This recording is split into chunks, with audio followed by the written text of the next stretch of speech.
हजारों फूल चाहिए एक माला को बनाने के लिए, दीपक चाहिए एक आरती को सजाने के लिए, हजारों बूंद चाहिए एक समुद्र को बनाने के लिए, पर एक स्त्री अकेली ही काफी है एक घर को स्वर्ग बनाने के लिए।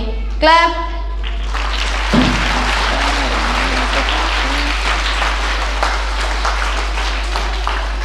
Please come on the stage. Group नाटक।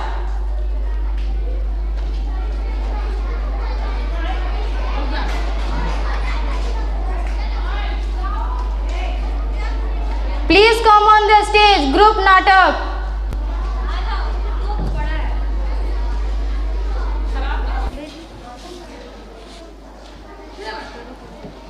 एक मिनट में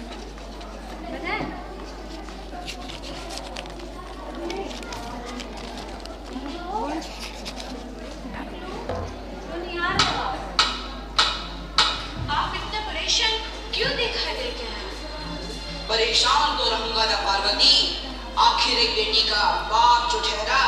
पार्वती, अब उसके हाथ पीले करने का समय आ गया है। पर हमारी आनंदी तो अभी सिर्फ 9 साल की है। अभी तो उसके पढ़ने लिखने और खेलने कूदने के दिन हैं।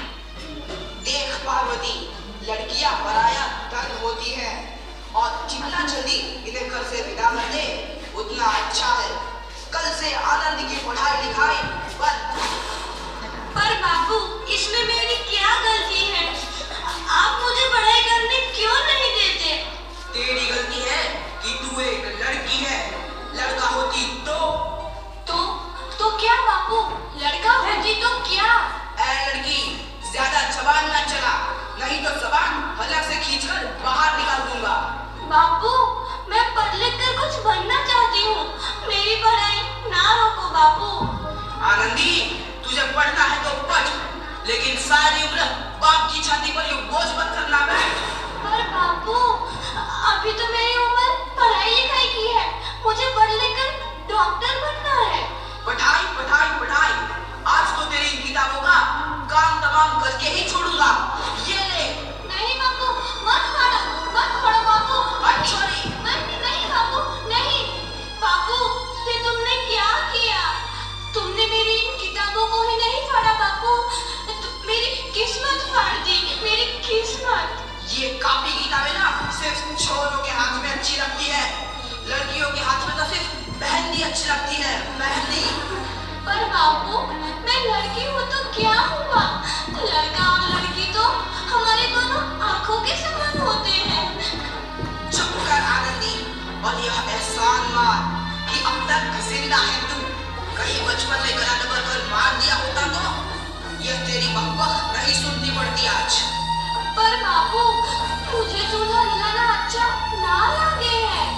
देख छोरी, जितना जल्दी हो तू चूल्हा जलाना सीख ले, उतना ही अच्छा है तेरे लिए। और हाँ, तेरा ब्याह तो होगा, वो भी कल के कल। अगला जीवन है तुम्हारी यह कहानी। आंचल में है दूध और आंखों में है पानी।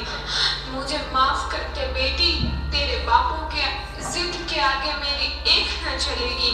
माफ कर दे बेटी, मुझे माफ कर दे।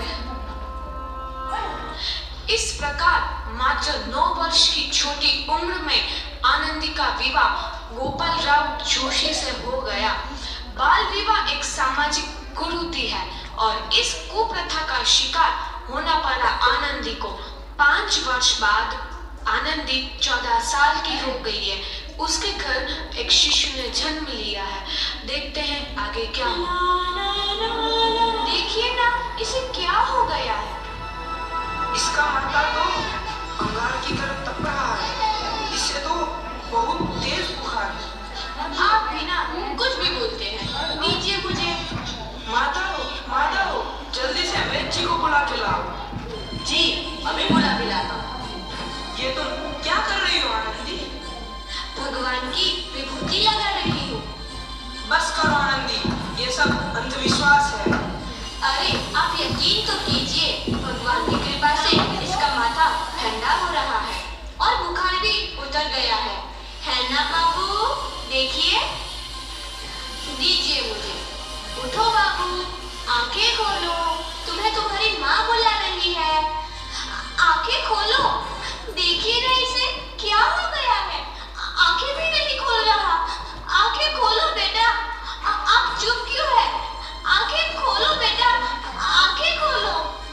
आनंदी, हमारा बेटा कभी आंखें नहीं खोलेगा। नहीं, ऐसा नहीं हो सकता। मेरे बेटे को मुझसे कोई नहीं छीन सकता, कोई नहीं छीन सकता। पागल मत बनो आनंदी। माधव, माधव। आनंदी, बंद करो ये पागलपन। भगवान ने मेरा बच्चा छीन लिया। भगवान ने नहीं, तुम्हारी अशिक्षा और अंधविश्वास ने तुम्हारा बच्चा छीना है। अगर तुम पढ़ी लिखी होती तो आज हमारा शिशु जीवित होता। तुम अनपढ़ थे आनंदी, अनपढ़। नहीं, अब मैं अनपढ़ नहीं रहूंगी, नहीं रहूंगी मैं अनपढ़। मैं पढ़ूंगी ताकि कल किसी और आनंदी को इलाज के अभाव में अपना बच्चा ना खोना पड़े। शाबाश आनंदी, और यही तुम्हारे अपराध के लिए प्रायश्चित भी है।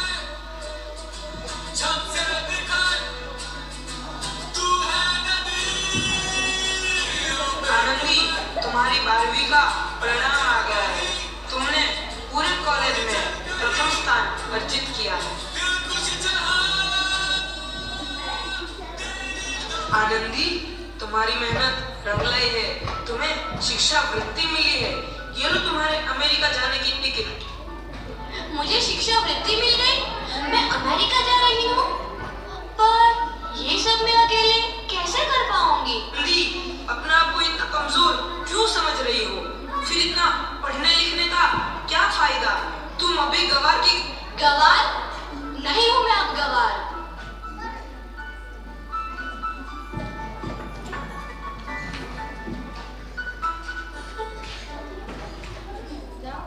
तो इस प्रकार 7 अप्रैल 1883 को आनंदी अमेरिका के पेंसिल्वेनिया के लिए रवाना हुई और 3 साल बाद उन्होंने डॉक्टर ऑफ मेडिसिन की उपाधि प्राप्त कर ली। इधर आनंदी के पिता की तबीयत बहुत खराब है। आगे क्या होता है देखते हैं। लगता है अब मेरे जाने का समय आ चुका है। अब मैं नहीं बचूंगा। ऐसा मत बोलो। शहर के सिटी हॉस्पिटल में अमेरिका से डिग्री लेकर कोई बड़ा डॉक्टर आया है। एक बार वहां चलकर दिखा लेते हैं। हाँ, सही बोला भैया। कम से कम दिल को तसल्ली तो मिल जाएगी। हाँ हाँ, चलो चलो जल्दी हॉस्पिटल चलते हैं।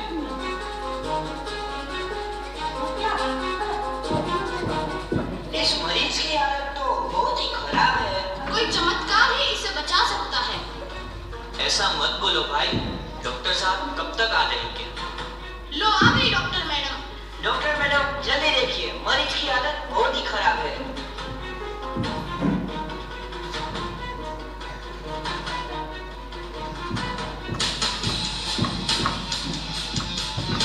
अब आप बिल्कुल ठीक है। मौत के मुंह से आपको बचाया है डॉक्टर मैडम। डॉक्टर साहब ने मुझे बचा लिया। मुझे मिलना है डॉक्टर साहब से। डॉक्टर साहब नहीं, डॉक्टर मैडम बोलो। डॉक्टर मैडम, उन्होंने ही तुम्हें जीवन दान दिया है। लो आ गई डॉक्टर मैडम, मिल लो उनसे। डॉक्टर मैडम, आपका बहुत बहुत धन्यवाद। आपने मेरी जान बचाई। इसके बदले में मैं गरीब भला आपको क्या दे सकता हूँ? वचन चाहिए मुझे कि कभी ये नहीं कहोगे कि लड़कियां कुछ नहीं कर सकती। वचन? ये कैसा वचन? अरे श्यामला, तुमने पहचाना नहीं? तुम्हारी बेटी आनंदी। मेरी बेटी आनंदी डॉक्टर? हाँ बापू, वही आनंदी जिसके लिए बचपन में तूने चूल्हा और दूल्हा के अलावा कुछ नहीं सोचा था। आनंदी, आनंदी मेरी बेटी, मुझे माफ कर दे। मैं तेरा गुनहगार हूँ बेटी। नहीं नहीं बापू, वही आनंदी जिसके हाथ पीले करके तुम उसकी सारी जिंदगी काला कर देना चाहते थे। माफ कर दे मुझे मेरी बच्ची, माफ कर दे। मैं तेरा अपराधी हूँ मेरी बच्ची, माफ कर दे। नहीं बापू, मैंने तो तेरा एहसान चुकाया है। याद है ना अपना एहसान जो बचपन में तुमने मुझ पर किया था? ताने सुना सुना कर जीते जी मार डाला था मुझको। अब कोई और किस किस को मारेगा? आनंदी बेटी, मुझे माफ कर दे मेरी बच्ची। मैं तेरा गुनहगार हूँ। बापू, आपने ही तो बोला था किताबें सिर्फ बेटों के हाथ में अच्छी लगती है, बेटियों के हाथ में तो सिर्फ मेहंदी। बेटों और बेटियों में फर्क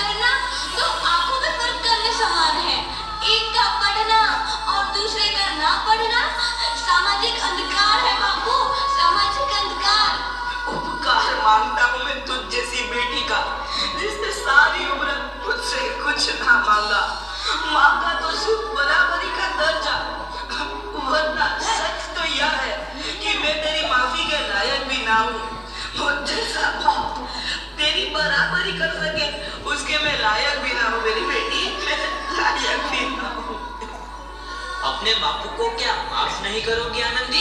माफ कर दो आनंदी, माफ कर दो। सुबह का भूला यदि शाम को घर लौट आए तो उसे भूला नहीं कहते। बापू। तो इस प्रकार आनंदीबाई जोशी ने अपनी मेहनत और अटूट इरादे से न केवल भारत की पहली महिला डॉक्टर बनी, बल्कि आगे चल के उन लड़कियों के लिए सुनहरा रास्ता दिखा गई जो जीवन में कुछ करना चाहती थी। Clap for the wonderful dance.